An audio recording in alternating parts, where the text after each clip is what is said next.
Please silence and shut off your cell phones if you would. Join us in the pledge. I pledge allegiance to the flag of the United States of America and to the republic for which it stands, one nation, under God, indivisible, with liberty and justice for all.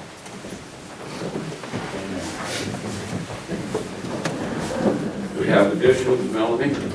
We do.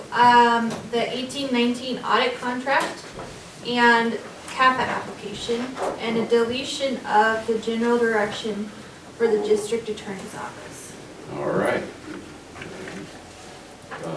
The board have any other additions or deletions? I have one.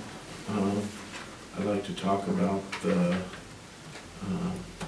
Orcow Resource Conservation and Development Area Council that I visited with at the Klamath Lake Forest meeting. Perfect. All right. Being this is a combined work and regular session, we have public comment. Is there any public comment at this time? No public comment. All right. Next item, Mr. Berman, Regional Infrastructure Airport Backup Generator, and Tom Andrews. I'm just here for any questions. Yeah, You'll have answers. he hopes. All right. This is just a follow-up with the infrastructure grant for the airport.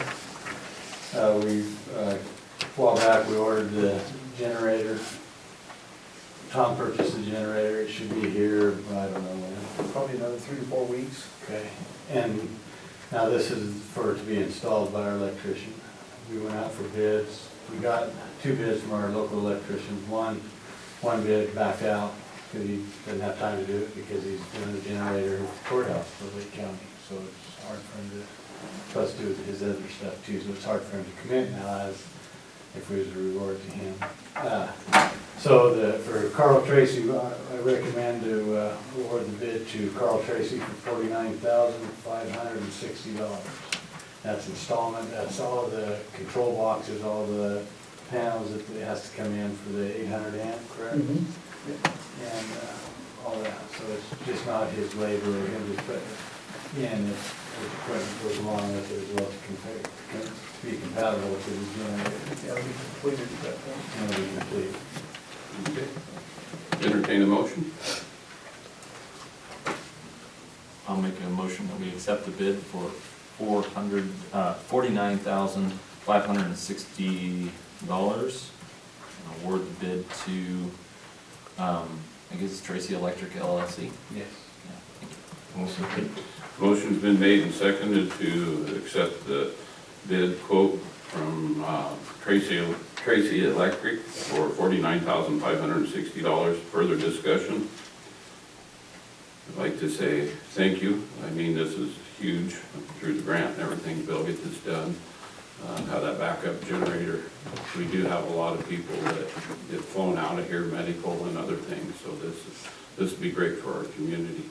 So thank you guys for that work. And with the connect and the growth of our airport, that's just, like I said, it's huge. It's gonna be, eventually, hopefully down the road, we'll be getting more traffic anyway, so. Very good. Any further discussion?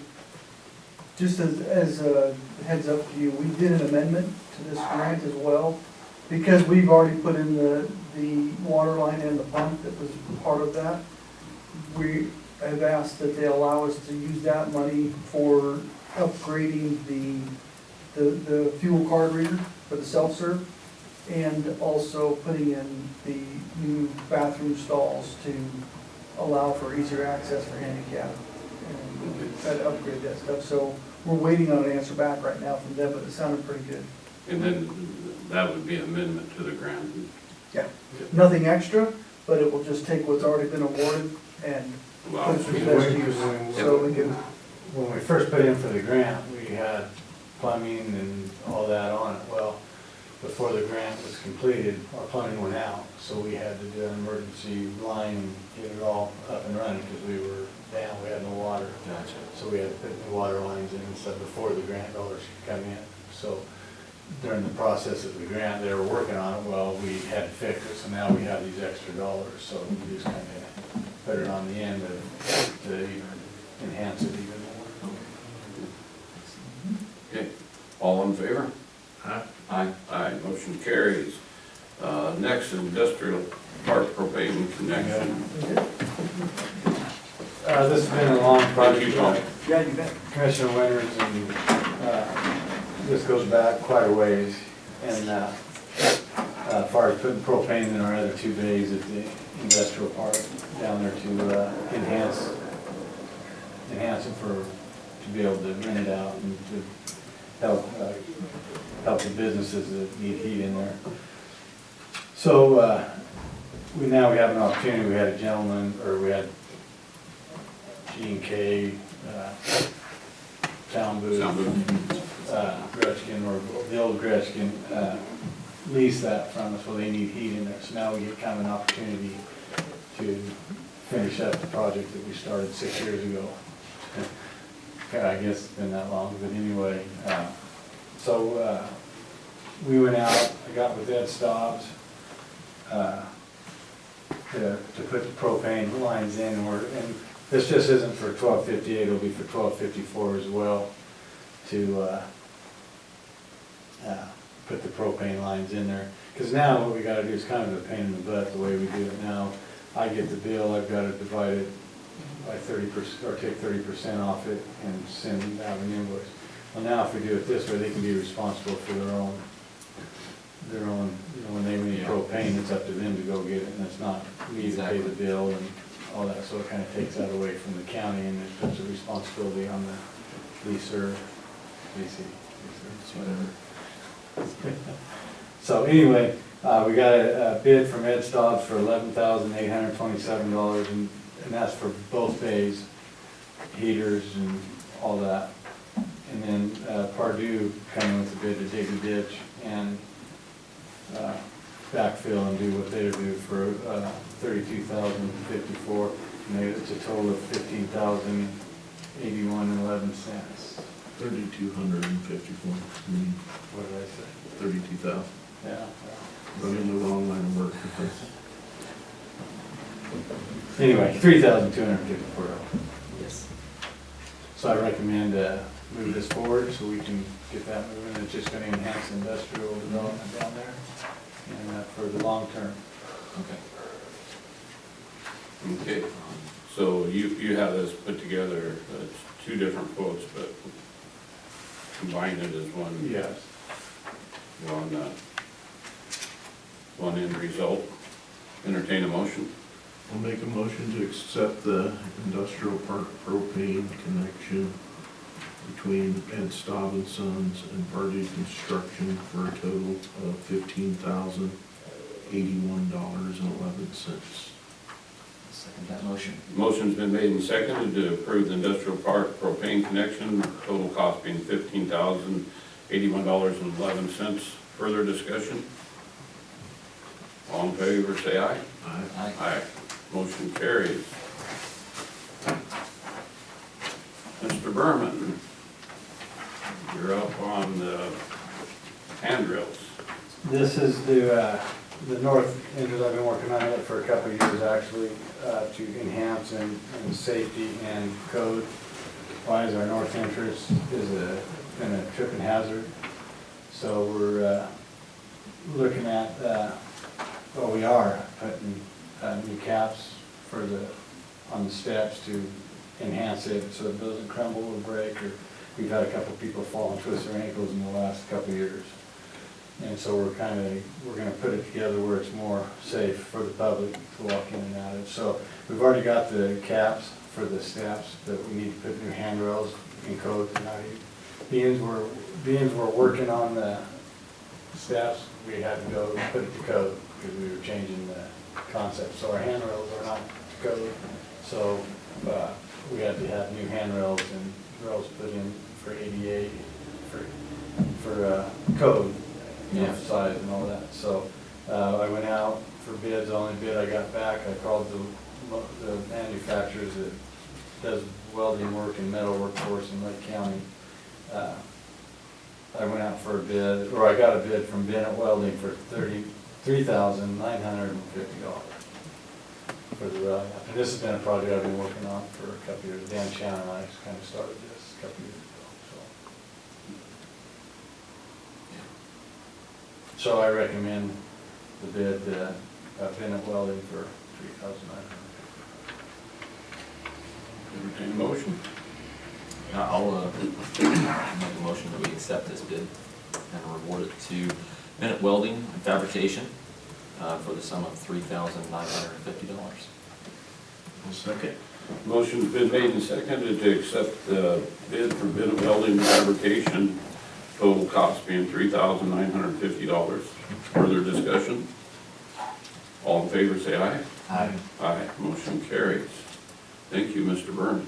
Appreciate All right, it. and one real quick thing, I want to thank you guys for getting me up here first, because I think this is the first time I ever got to be up here first in a public meeting, not put to the side, so thank you. You're very welcome, Dave. Thank you. You should have done that. You can thank us, but Melanie's the one that put the agenda together, Yeah. so it really wasn't us. And you're up next. Thanks, Mel. We have, this is a continuation, this is actually the contract. We've awarded the quote or the bid earlier, so this is the contract, so go ahead and give us an overview, Dan. Yes, before you is both the engagement letter and the contract from Umpqua Valley Financial, our new auditors, after we went through that RFP process. Again, we're really excited about this firm. They've already set us up with an online portal where we'll be able to scan and send them documents much more simply, I think, than what we've seen in the past. So we're excited about moving forward with this firm. Jim Bailey did review both the engagement letter and the contract. He couldn't offer much advice on the engagement letter. He wanted to make sure that was just our normal standard process and it looked like the right audit language. It is. That's a very standard engagement letter. And then the contract, he said, looks fine. So, I don't have the notes in front of me, but I think it's there. The first year cost should be on that. Yes, Is it? 36,500 the first year, and then it goes up the next year 1,100, and then another 1,100 the following year. Okay, the first base price of $32,000 500. does not include the single audit or the travel, and so that's why the total cost is $36,500, because we know we will be doing a single audit. That's all I'm putting back. Okay. Okay. Yep. All right. Okay, Thank you. so I recommend that you award that contract and you sign the engagement letter as well with Umpqua Valley Financial. Did we award the contract already? We selected them as our firm through the RFP, and then I said, then you'll look at a contract as well, and so it's. We awarded the bid to them, but the contract had to be put in the format for us to sign, so this is signing the contract Yeah. and the engagement letter. So the motion should be not that we accept the bid, but that we We approve accept, the contract. accept the contract, Correct. and then after we have a contract, then we'll accept the engagement letter. So moved.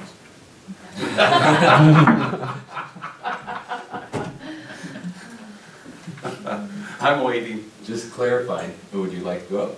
I'll make a motion that we accept the contract between Lake County and Umpqua Valley Financial as presented. All second. Motion's been made and seconded to accept the contract. Further discussion? All in favor say aye. Aye. Aye, motion carries. I'll also make a motion to accept the engagement letter between Lake County and Umpqua Financial as presented. Second. Motion's been made and seconded. Any further discussion? All in favor say aye. Aye. Aye, motion carries. And then a quick update on budget. Binders are really close to being ready. I have a few new tabs to put in on a couple new commissioner binders. We weren't sure that Chalen was gonna be available on Monday and Wednesday. He did confirm yesterday that he can make Monday. He's rearranging some schedule things so that he can be here Wednesday as well. So we really appreciate his service. I'm glad he's working so hard to be here for us. He has a new baby too, so he's really adding to his workload by being here. So we will have our full budget committee, start Monday morning at 8:30. And then the agendas and the schedules will be in your binders too, you've got those. Hope to finish up Wednesday around noon or 1, we'll see how that goes. So, Very good. again, your binders I'll give them to you today, so you can really study. Yes. All right. Thank you, Thank Ann. Up next is the Fair Board. The director is at an appointment in Bend today. So the way that the Fair Board gets their members appointed is the Fair Board advertises and then make a recommendation to the Board of Commissioners, and then the Board of Commissioners is the ones that actually appoint. What we have, just give you a little overview, Sean McAllister is moving, and so this would become effective upon his official resignation, which would be almost immediately. He had let us know as a Fair Board that we needed to get this done a couple months ago to get somebody in place. So we Teresa did. Squires kind of stepped up to that. Yes, we did have 2 people apply. Teresa was the first one to apply, and so the board felt like that she showed interest first and has the skills. So the board is making that recommendation for, the Fair Board's making that recommendation for this board to appoint Teresa Squires. So with that said, I'll make a motion to appoint Teresa Squires to fulfill the term for Sean McAllister ending 12/31 of 2020. Okay, I'll second that motion. Motion's been made and seconded. Further discussion. I'm gonna abstain from this one. I'm not gonna comment. All right. All in favor? Aye. Aye. And 1 abstain. Motion carries.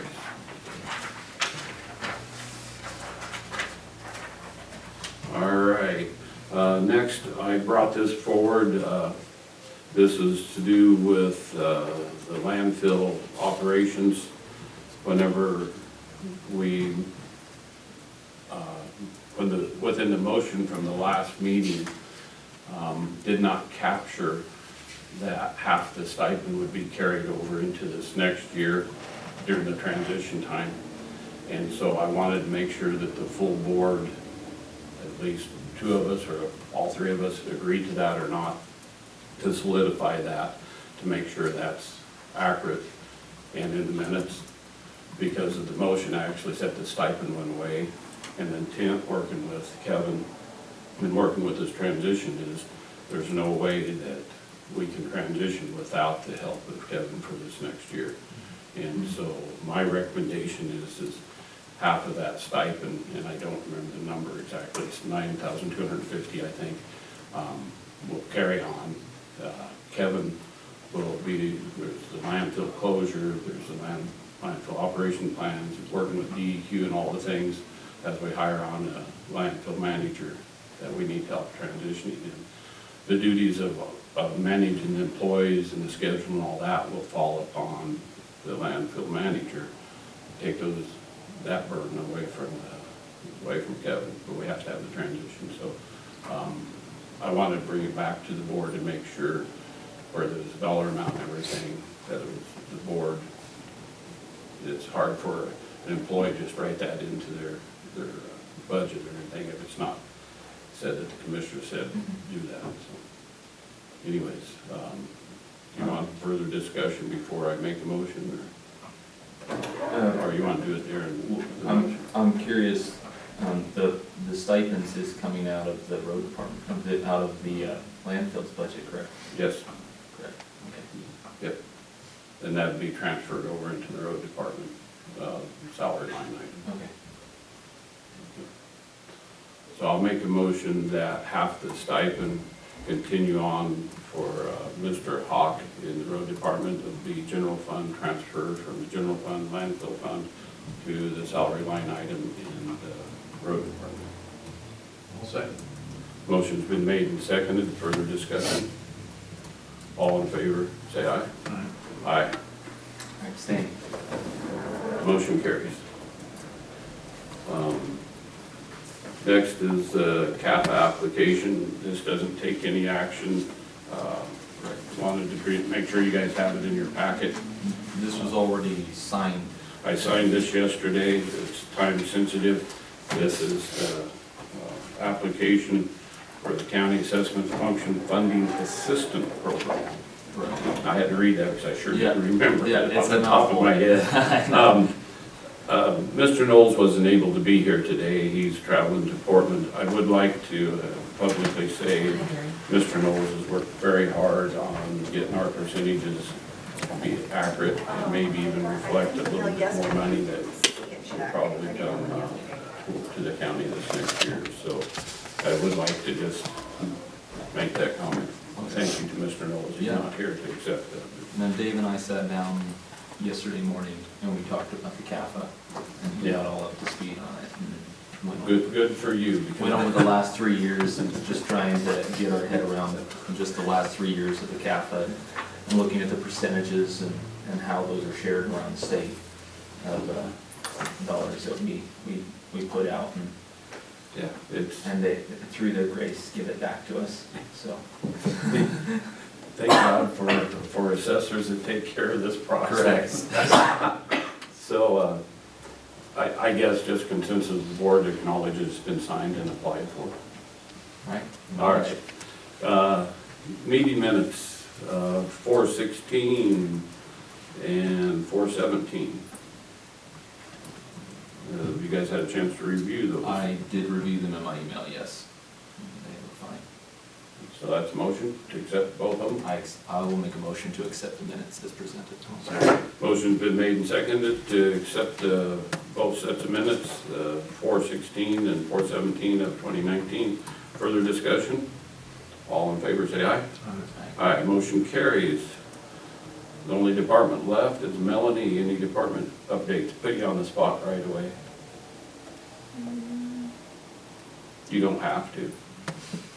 Sue Fakrash is coming, in June for a meeting. And Teresa will be here next week for the SCOAC meeting.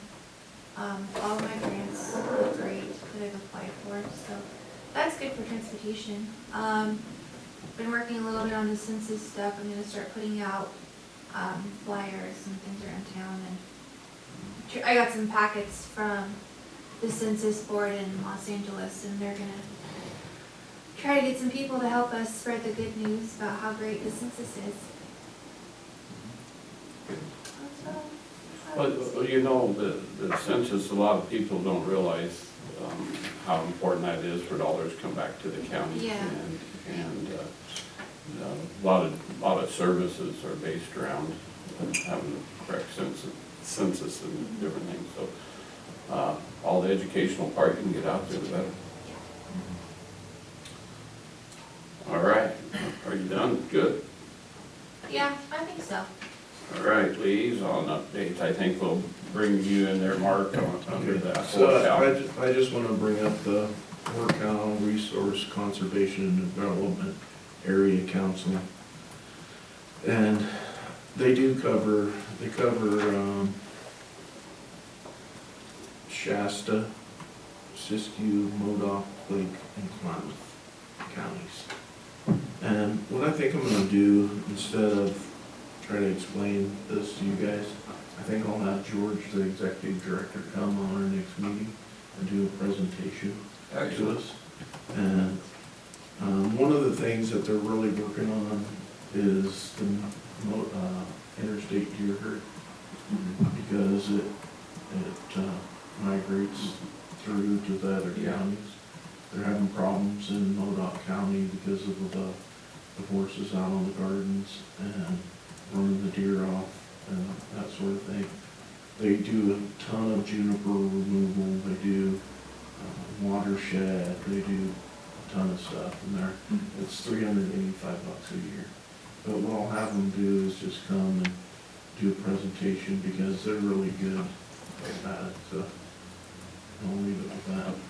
I would well, whenever he comes, we'll ask a question, but they're very pro-healthy forest, including management of the forests. Yeah, and they belong to the Klamath Lake Health, Forest Health group, Okay. and so, So a component of a healthy forest is logging, so they're supportive of yeah, industry and everything.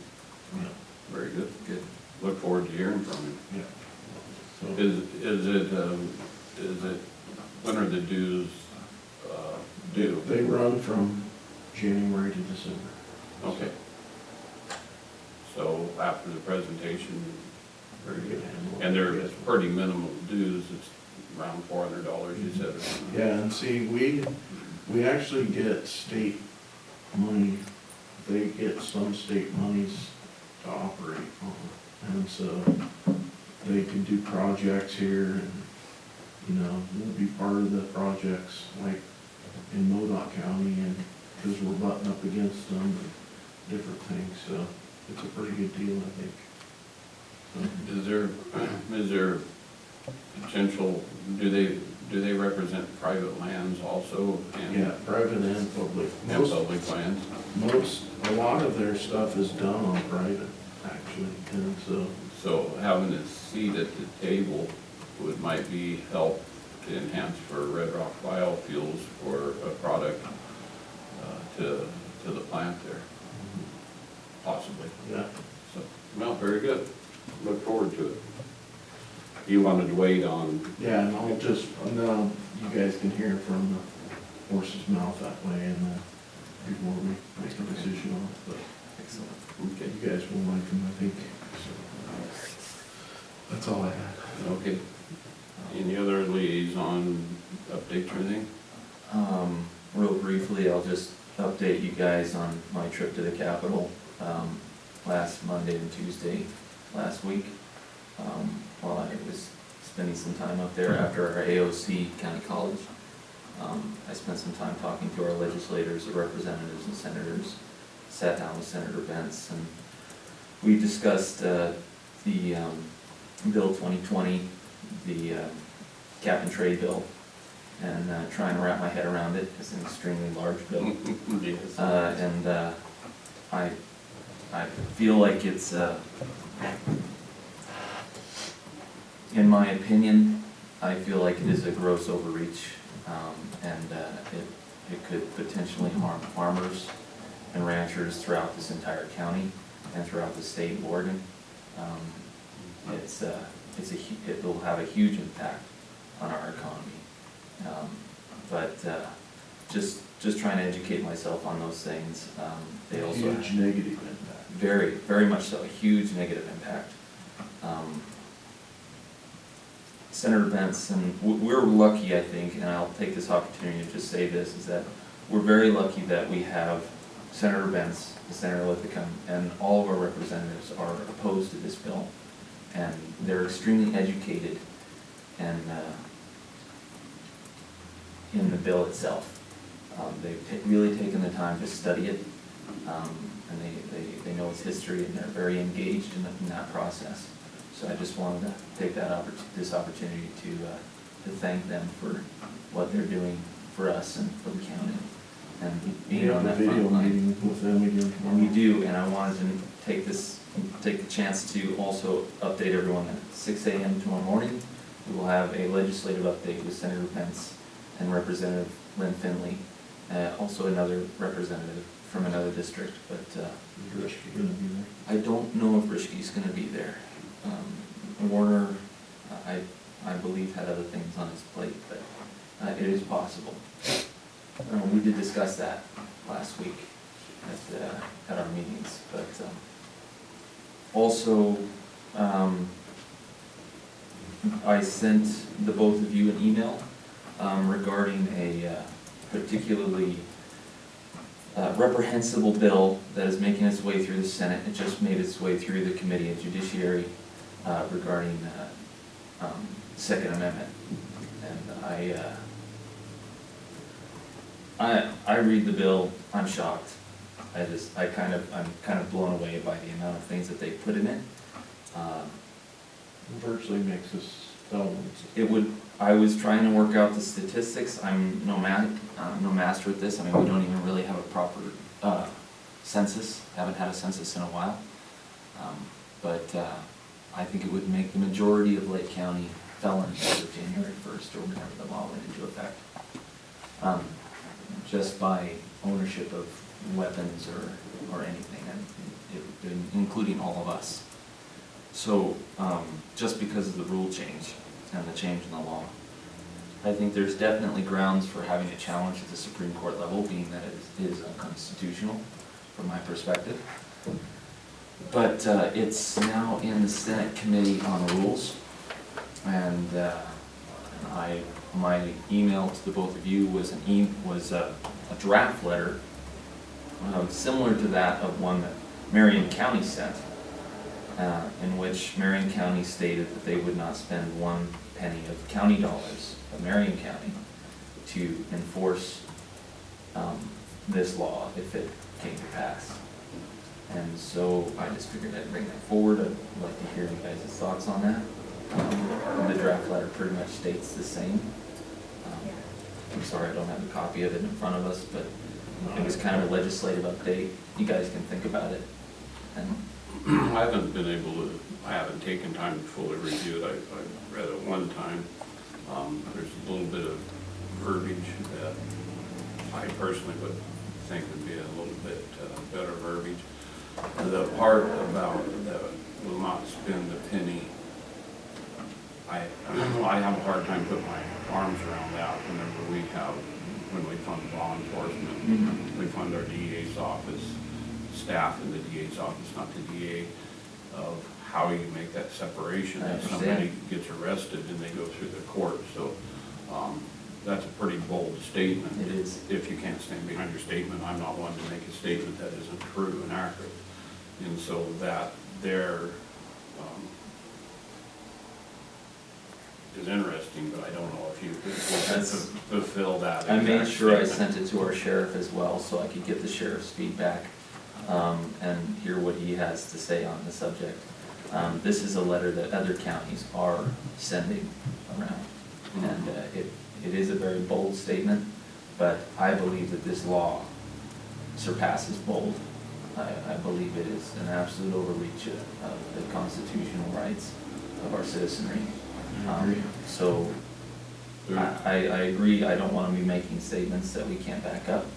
I'm not sure where that line is, but I think the conversation should continue, so Well, that's my thoughts on it. I think this proposed law is ridiculous. I'm with you guys 150%.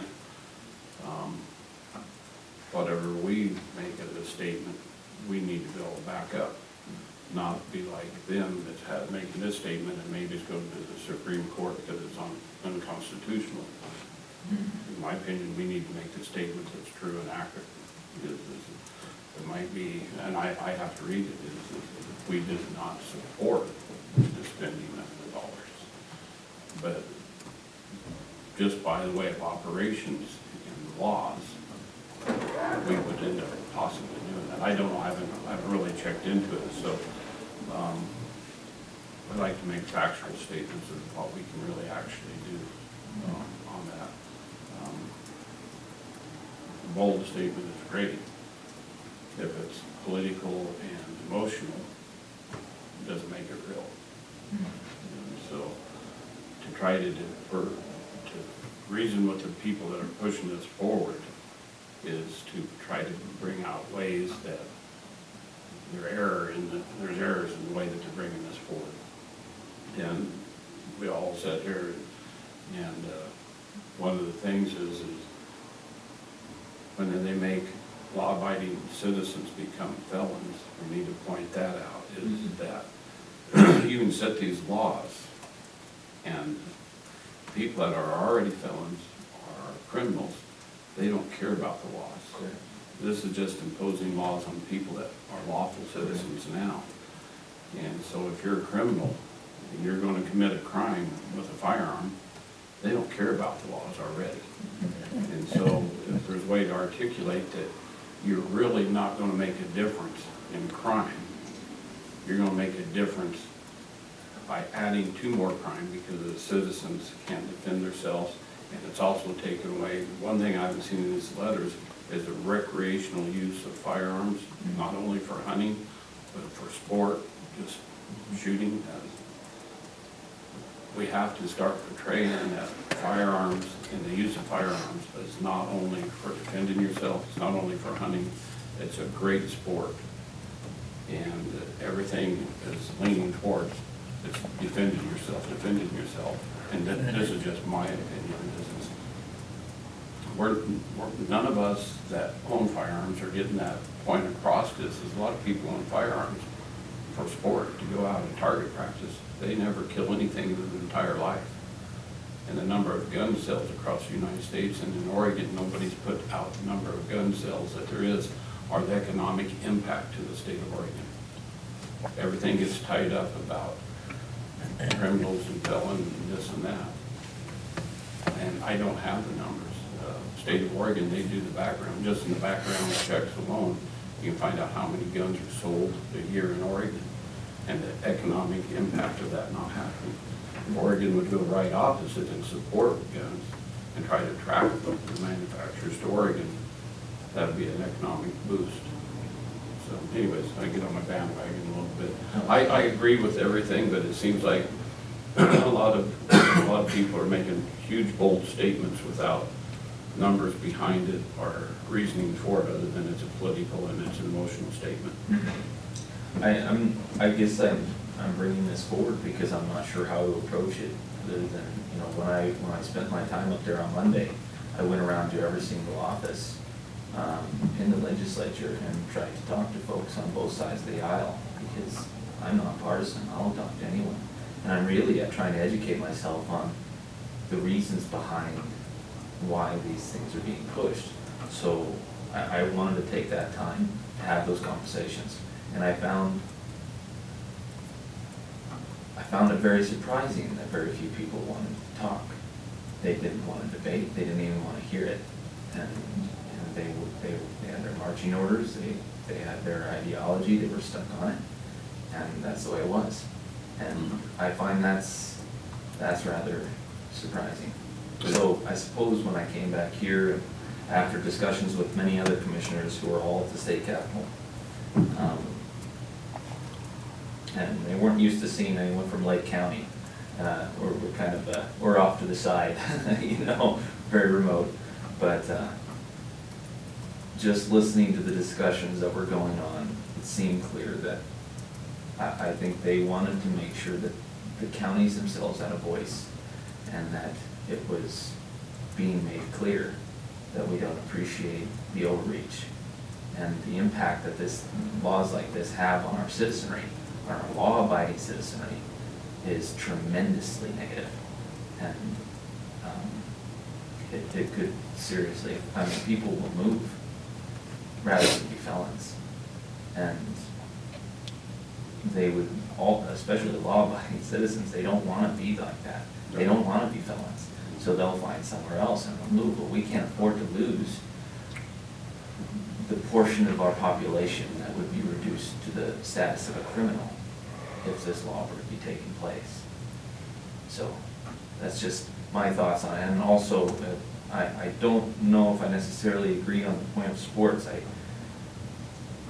I feel like my argument is mainly just because that the people have a right to defend themselves, and that is all that the Constitution guarantees, that people have the right to defend themselves and they have the right to keep and bear arms. And it doesn't mention sport. And I think from my perspective, I think many of us, we have guns not just for sport, that is there, but it's also to defend our family. And that's a key point, especially when you live in a remote area like this. So I look at it like this. So the Second Amendment is like any of the other ones. We have a right to bear arms. Whether you use that right for defense, or use that right to sport, whether you use that right for anything. It would be just like the freedom of religion. You have the right to your religious beliefs, and we don't attacking the Muslims or the Baptists or anybody else, taking away their rights to practice their religion. And that's just as much of a right as the Second Amendment.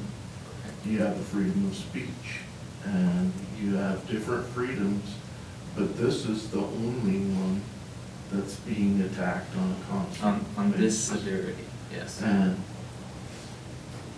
it's all about our rights, whether it's religion, whether it's free speech, whether it's the Second Amendment, right to bear arms. We have the right to our rights. That's our right.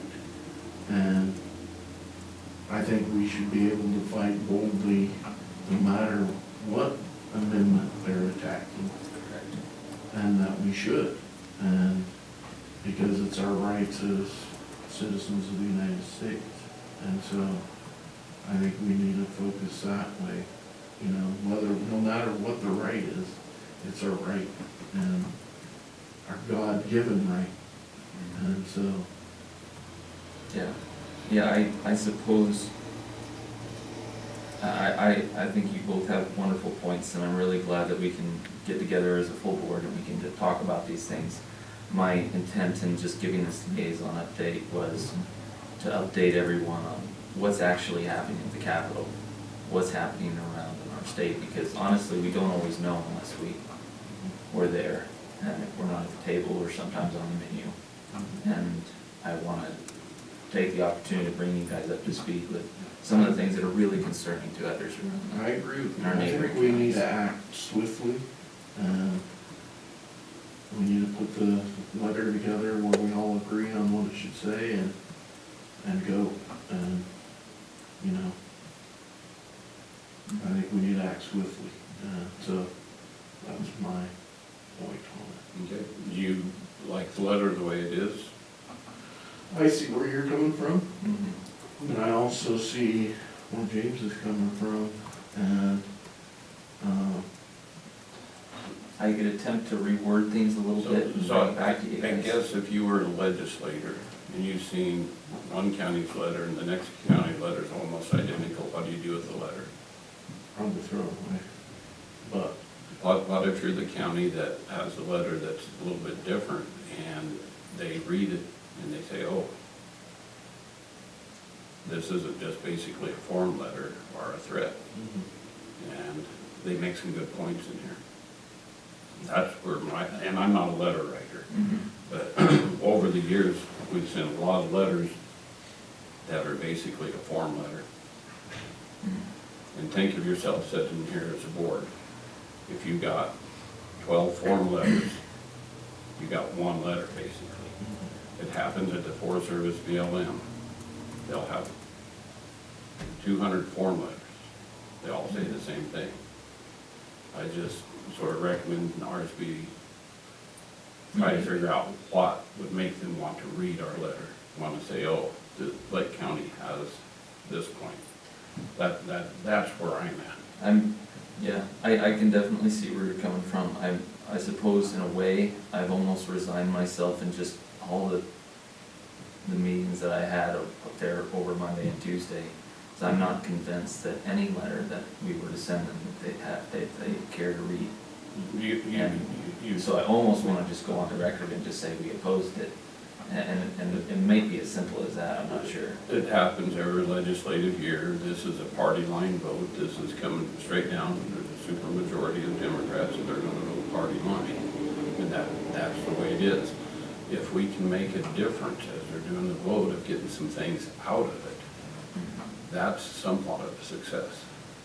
It needs to completely go away. It doesn't need to go there, but it seems like it's going through the process and it's getting Yeah. further along.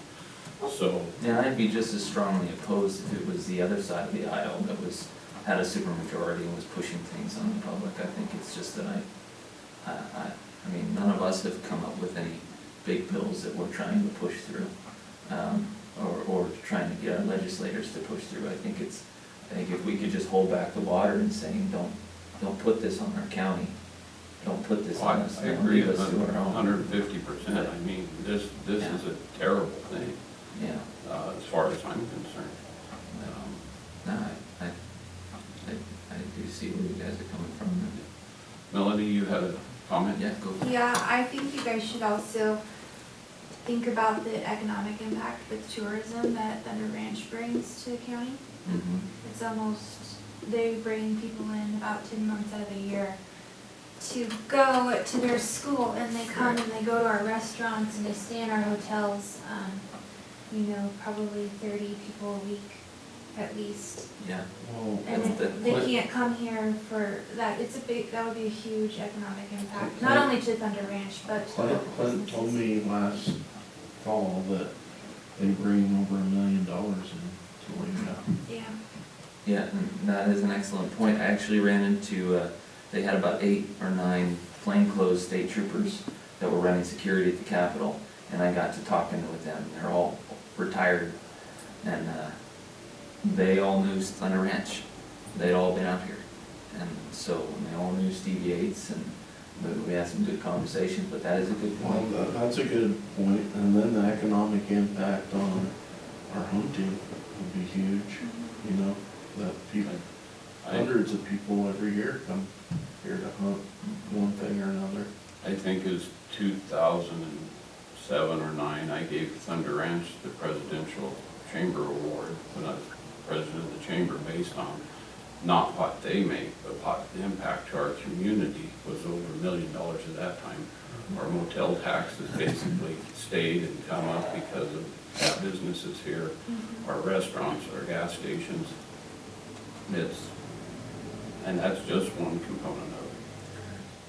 Just, that's a training facility. Think about our hunting seasons, the impact locally, Yeah, economic. and impact. when those people come in to stay, to go to Thunder Ranch, they're staying at the motels here in town. Yeah, that's why I said that. Absolutely. The motel Right. tax. Correct. Yeah, yeah. So, all right, so we all need to review that letter. Any other liaison updates? Legal counsel, Melanie, I didn't follow up with Jim. Did you let him know he's doing a combined session? Why don't we take a break? Why don't you text, email, or call and find out if there's any legal updates? I know that some things came across last week, and he may have some legal updates for us in executive session. That would be good. So we'll take a 10-minute break, come back at 10. Sounds good. Excellent. I'll go grab that.